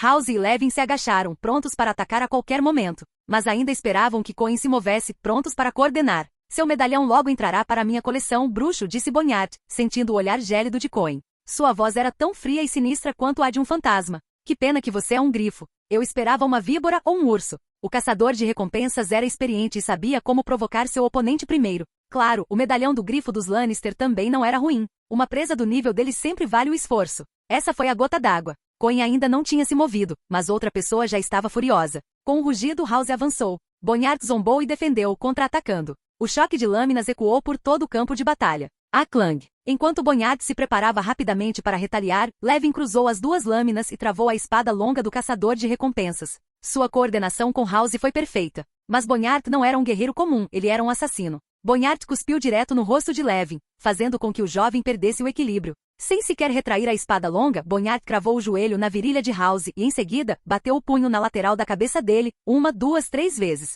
Os golpes brutais abriram a têmpora, a bochecha e a boca de House. Sua espada longa escorregou de sua mão enquanto seu corpo vacilava, e tudo que ele viu foi um lampejo de aço. A clang. Desta vez foi Coin quem defendeu a lâmina de Bonhart. O bruxo da escola Griffin finalmente se livrou dos efeitos da bomba de dimerítio. Aproveitando a oportunidade, House agarrou sua espada caída. Os 3 avançaram em direção a Bonhart em uníssono. O caçador de recompensas, no entanto, só ficou mais animado. Dance, deixe a música tocar. Rugiu ele com seus olhos de peixe sem emoção arregalados de alegria distorcida. House saltou para frente novamente, lançando a segunda rodada de ataques. Bonhart girou no local e saltou no ar também, pousando firmemente em uma perna antes de golpear com sua espada. Mas antes que sua lâmina pudesse encontrar a de House, Levin apareceu baixo e rápido de lado como uma pantera, cortando com lâminas curvas gêmeas como um fantasma na noite. Bonhart ergueu a espada para bloquear, dobrando os joelhos levemente para absorver a força e por um triz, desviou do ataque furtivo e oportuno de Coin. Ele então acertou um joelho em Levin e imediatamente lançou um contra-ataque, cortando os 3 oponentes com sua espada. Coin, na linha de frente, suportou o impacto do ataque. Apesar do desconforto persistente, cerrou os dentes e bloqueou o ataque enquanto recuava, quase perdendo o equilíbrio. No momento em que a espada de Bonhart o golpeava, Coin saltou para evitá-la, mas ainda assim levou um golpe no ombro. Antes que Bonhart pudesse prosseguir e cortar o braço de Coin, Levin e House atacaram simultaneamente com suas armas, forçando o caçador de recompensas a recuar mais uma vez. Bom. Os 3 medalhões de Léo Bonhart subiam e desciam com sua respiração ofegante, um rubor nauseante subindo por seu pescoço. Coin ajustou sua postura, reposicionando os ombros enquanto se preparava para a próxima rodada de ataques ao lado de seus 2 camaradas. O assassino diante deles ainda não havia conseguido escapar, mas em vez de se cansar, ele estava cada vez mais animado, como se tivesse encontrado um tesouro inestimável. No momento em que se preparavam para um ataque ainda mais violento, Bonhart de repente fez algo inesperado. Com um brilho de loucura nos olhos, jogou a cabeça para trás e gritou, Kenna. A expressão de Coin mudou drasticamente, ele se lembrou da emboscada mágica do início da luta. Era um movimento inevitável. Naquele instante, Coin já estava preparado, pronto para usar apenas carne e placas de aço para sobreviver ao ataque e dar uma chance aos seus companheiros. Mas nada aconteceu. A psionica Kenna cobriu a boca para não gritar, enrolando-se firmemente como uma bola. Felizmente, ela tinha reflexos rápidos. Escondera-se atrás de uma cobertura ao primeiro sinal de perigo. Não usava armadura e sua aparência não era particularmente intimidante, então os Sintrans não a notaram. Uma flecha atravessou seu ombro. Se não fosse por seu extraordinário sexto sentido como psionica, aquela flecha teria atingido sua garganta. De qualquer forma, ela não mostraria o rosto novamente pelo resto da noite. De volta ao local onde a flecha havia sido disparada, Milva firmou a corda do arco que ainda vibrava, com os olhos arregalados de terror persistente. Momentos antes, o som da batalha em andamento atraiu um assustador em direção a eles, mas a fera notou Milva primeiro, enquanto ela estava emboscada acima, atirando nas tropas inimigas. Milva estava prestes a incitar Vento Negro a fugir com a princesa, pretendendo ficar para trás e cobrir a retirada deles. mas a princesa insistiu que ela mantivesse sua posição e continuasse atirando. Então, ela própria lançou um ataque completamente desconcertante. Ofegando pesadamente, Ciri se levantou da carcaça do assustador. Ela limpou o sangue da testa e agilmente pulou para o lado de Milva. Depois de observar o campo de batalha por um tempo, apontou para a intensa briga entre Bonhart e os outros e perguntou: "Está vendo aquele? Aquele com aparência realmente irritante? Você consegue atirar nele?" Milva respirou fundo para se firmar e mirou brevemente, depois balançou a cabeça. "Sinto muito, Alteza. Eles estão muito presos. Tenho medo de bater nos nossos." Ciri franziu a testa, mas disse suavemente: "Está tudo bem. Você está indo muito bem." Milva ficou tensa com as palavras da princesa, uma sensação desconfortável apertando seu peito. "Alteza, você não está pensando em..." Ciri não precisava que Milva terminasse a frase. Ela já sabia exatamente o que sua ansiosa subordinada estava pensando. "Relaxa. Se nem o Cohen e os outros dois conseguem derrotá-lo juntos, de que adiantaria eu me jogar no meio? Esse tipo de combate corpo a corpo caótico, atacar, mesmo com a magia que aprendi, seria suicídio. Eu não sou tão imprudente assim." Milva soltou um suspiro de alívio. "Então, por favor, permita-me escoltá-la até Brokilon F.O." Ela ainda não queria que Ciri ficasse em um lugar tão perigoso. Mas Ciri já havia se aproximado de uma parede coberta de posteres. Diante de um deles, com seu próprio retrato de meio corpo, ela chamou gentilmente: "Iris, você está aí? Iris?" O pôster ao lado dela, com uma imagem de lã de meio corpo, de repente explodiu em chamas, brilhando com uma luz esmeralda vívida. De dentro da imagem em chamas, um espírito emergiu. "Estou aqui", disse Iris. "Ugh, por que você sempre tem que sair da frente do lã?" "Deixa pra lá, não responda, eu imagino." Ciri inchou as bochechas. "Como está a guerrilha? E o Regis? Eles podem ceder alguém para ajudar aqui?" Iris se virou para olhar a imagem de lã, onde as chamas ficaram ainda mais brilhantes. Através do fogo, ela se conectou a inúmeros pontos de observação, abrangendo todo o campo de batalha da cidade de Brokilon. "Em breve", respondeu Iris. "Os guerrilheiros já estão a caminho. Regis ainda está lidando com algumas quimeras no céu, mas ele também chegará em breve." Milva olhava nervosamente para o campo de batalha. "Mas Cohen e os outros parecem estar no limite. Vou ganhar tempo." Mas o rosto de Ciri se iluminou com uma determinação repentina. "Perfeito. Isso significa que é exatamente a minha deixa para entrar." Os olhos de Milva se arregalaram de pânico. "Espere, Alteza." Ciri saltou para as costas de Vento Negro com a leveza de uma andorinha. Ela agarrou as rédeas, e o cavalo de guerra sob ela com os olhos brilhando como os de uma fera, empinou-se nas patas traseiras. Relinchou! O relincho estridente atraiu a atenção de todos que estavam por perto. Os soldados ao redor do campo de batalha se viraram para ver a garota de cabelos grisalhos montada no imponente cavalo de guerra, boquiabertos de espanto. "Vamos, Vento Negro!" Ciri gritou com um rugido juvenil. "Que eles vejam do que somos feitos." Milva estendeu a mão em vão na direção da figura que se afastava, depois se virou e olhou feio para Iris, como se perguntasse por que ela não havia parado a princesa. O espírito na pintura abaixou a cabeça. "Milva, este é o dever dela", disse ela suavemente. "Ela é uma princesa, mas não é mais uma criança." Com essas palavras etéreas, ela se dissolveu em chamas esmeraldas, deixando para trás apenas uma voz que desaparecia: "Vou apressar Regis."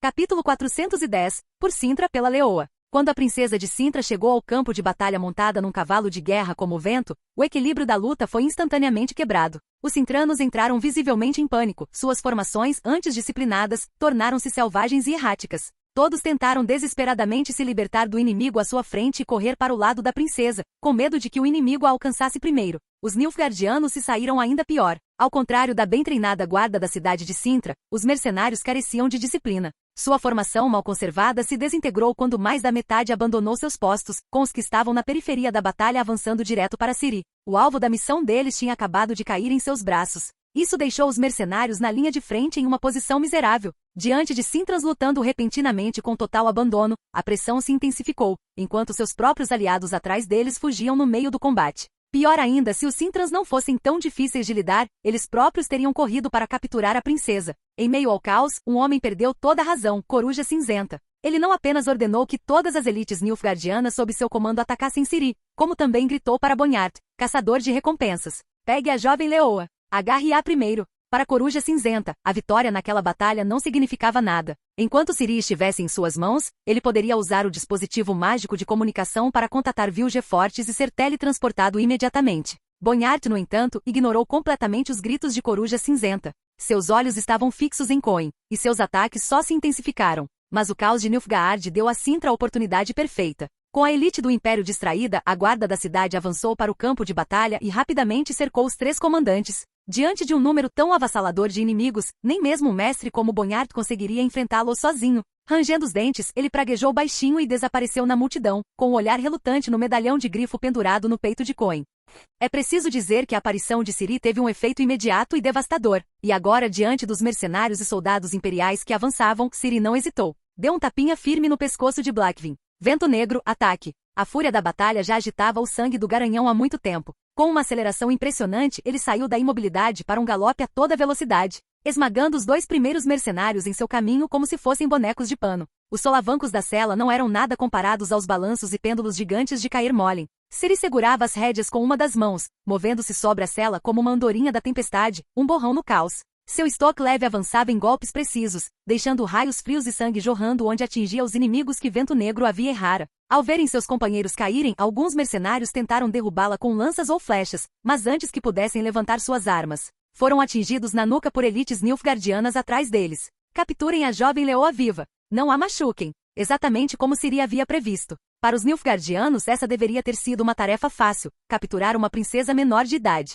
Mas nenhum deles esperava que enfrentariam uma leoa. Que tipo de princesa luta desse jeito? Em condições completamente injustas, Ciri ainda conseguiu atrair a maioria dos inimigos para fora do campo de batalha, investindo e perfurando o corpo. Então, aproveitando a velocidade incrível de Blackvin, ela desferiu um arco amplo e atingiu a outra metade das fileiras inimigas. Vento negro. Ciri gritou enquanto enfiava a espada no pescoço de um soldado. Somos incríveis. O garanhão bufou com desdém e acelerou novamente. O último inimigo foi pisoteado, e de repente o campo de batalha se abriu. Apenas os rostos tensos dos soldados cintranos permaneceram à frente. De longe, ao perceberem a intenção da princesa, os guardas da cidade ficaram furiosos, massacrando seus inimigos enredados com fúria suicida para se libertarem e então recuando rapidamente para formar um anel protetor, esperando que sua princesa cruzasse as linhas inimigas. Mas Ciri não cavalgou para a proteção deles. Em vez disso, ela puxou as rédeas e se virou, de costas para os soldados, mostrando-lhes apenas seus cabelos prateados esvoaçantes, a capa esvoaçante de grifo e sua armadura elegante porém manchada de sangue. Coin e os outros rapidamente se reuniram em torno de Ciri. House e Levin olharam incrédulos para a garota no topo de Blackvin. Se não fosse por sua altura, teriam jurado que o leão da frente oriental havia retornado inesperadamente. Entre as fileiras cintranas mais atrás, vários soldados veteranos exibiam expressões ainda mais emocionais. Os inimigos que haviam sido dispersos pelo ataque de Ciri e Blackvin começaram a se reagrupar. O alvo estava bem diante deles, e seus olhos injetados de sangue ardiam de fúria. Coruja Cinzenta agarrou a caixa prateada com força. Após um momento de hesitação, optou por não ativá-la. Em vez disso, gritou a plenos pulmões. É Cirila, a jovem leoa. Peguem-na. Itou. Uma flecha surgiu do nada, cravando-se profundamente na clavícula de Greyal e jogando-o no chão. Ao ver o pânico repentino se espalhar pelas fileiras inimigas, Ciri soltou uma risada fraca. Ela ergueu seu estômago de cabeça de andorinha não para atacar, mas para brandi-lo bem alto acima da cabeça como um estandarte. Nilfgaardianos, ouvi dizer que vocês estavam me procurando. Embora fosse noite, sua espada parecia brilhar. Eu sou Cirila Fiona Ellen Rhiannon, princesa de Cintra. Eu sei o apelido que você me deu, a jovem leoa. E? Ela era a cara dela. Por trás, pelo seu porte, por tudo. Entre os guardas da cidade estavam veteranos aposentados, homens que deveriam estar aproveitando anos de paz no crepúsculo, mas que escolheram pegar suas lâminas mais uma vez no momento de crise do reino. E agora, enquanto olhavam para aquela criança de sangue Cintran, eles ficaram impressionados com a semelhança incrível, até mesmo sua armadura era quase idêntica. Uma cota de malha por baixo, um manto branco por cima, ombreiras largas, mas leves, uma cinta carmesim e tiras de pele de veado afiveladas. Eles se lembraram de uma rainha. Uma rainha que, com apenas 14 anos, herdou o trono de seu falecido pai e, aos 15, liderou sua primeira campanha e conquistou sua primeira vitória, dando origem a uma lenda. A batalha foi em Oxebus. O inimigo, os Narzarianos. E parado na frente deles então, parecia exatamente assim. E eles se sentiram exatamente assim. O que aquela figura lhes disse naquela época? Eu sou a leoa de Cintra. Ciri golpeou seu estoque para baixo com força. Cintrans, ataquem comigo. Por Cintra. Pela leoa. Rugiram os veteranos, o mesmo grito de guerra de anos atrás. Vento Negro avançou primeiro, avançando como um raio num borrão e destruindo a vanguarda inimiga recém-formada. Os Cintrans enlouqueceram, avançando atrás de Ciri como uma maré. Os Nilfgaardianos não conseguiram mais detê-los. Mantenham a linha. Segurem, droga, segurem. Coruja Cinzenta se levantou com dificuldade, agarrando o ferimento. Sua armadura grossa salvara sua vida por pouco. Olhando fixamente para a figura em cima do cavalo, ele gritou. Agarrem a jovem leoa, a leoa. Não importa o que ela seja, apenas agarrem-na. Que estrondo, estrondo, estrono. O som de um estrondo ecoou. Coruja Cinzenta se virou alarmada para o barulho, apenas para ver 3 pedras enormes, cada uma mais alta que um homem, vindo em sua direção de um dos prédios próximos, como se guiadas por uma força invisível. Atrás daquelas pedras vinham mais guerreiros cintranos, totalmente armados e bem coordenados. Era a unidade guerrilheira da cidade. Cada um deles carregava arreios alquímicos pendurados nos ombros, agora vazios de granadas alquímicas. Eles finalmente terminaram de expulsar os monstros da cidade, e agora vieram se juntar à luta. Ataque pela retaguarda, gritou Coruja Cinzenta com a voz embargada. Mantenham a linha. Enquanto capturarmos Cirila, ainda podemos. Itou. Coruja Cinzenta, que não havia aprendido a lição, foi mais uma vez apontado por Milva. Desta vez a caçadora demorou a mirar, e a flecha atravessou direto a garganta dele. E assim Coruja Cinzenta morreu. Empoleirado no telhado, Regis abriu suas asas para se firmar. Mesmo alguém tão poderoso quanto ele precisava de um momento para recuperar o fôlego após o caos dos eventos daquela noite. Mas enquanto ele observava o campo de batalha abaixo, parecia que ele não precisaria intervir, afinal. Verdadeiramente incrível, murmurou Regis. Ele perderá conta de quantas vezes dissera isso naquela noite. Mesmo com sangue ancião, mas ela é tão jovem. Ainda é só uma princesa. Todas as suas princesas de Cintra são tão ferozes assim? E ninguém as impede? Ao lado do vampiro, chamas verde-esmeralda surgiram de um cartaz próximo. Iris emergiu do fogo. Ela olhou para o retrato de Ciri na parede e depois para a imagem ao lado. Um jovem com postura orgulhosa e leonina. Cintra nunca teve falta de líderes que liderassem de frente, disse Iris. Seu povo está simplesmente acostumado a seguir tais figuras. Regis suspirou. Que nação maravilhosa. Nesse caso, não posso deixar muitos de seus habitantes morrerem. E assim o vampiro desapareceu do telhado como uma rajada de vento. Uma sombra enorme, parecida com a de um morcego, desceu sobre o campo de batalha, quebrando o pouco de determinação que restava aos Nilfgaardianos. Um por um, Regis arrebatou os soldados 2 de cada vez, elevando-os para o céu. Do alto, ele soltava um, deixando o homem cair gritando até a morte. Então cravava suas garras do tamanho de uma espada no outro, manchando-se de sangue e fazendo os gritos ecoarem pelo campo. Novamente e novamente. Obrigado por assistir. Se gostou, deixa o like e inscreva-se. Quanto mais apoio, mais vídeos, e se possível apoie o canal doando no Pix do canal na descrição. Qualquer valor ajuda, assim o canal pode trazer vídeos de autores pagos, e novos vídeos são postados com mais frequência. Muito obrigado a todos, curtam o canal.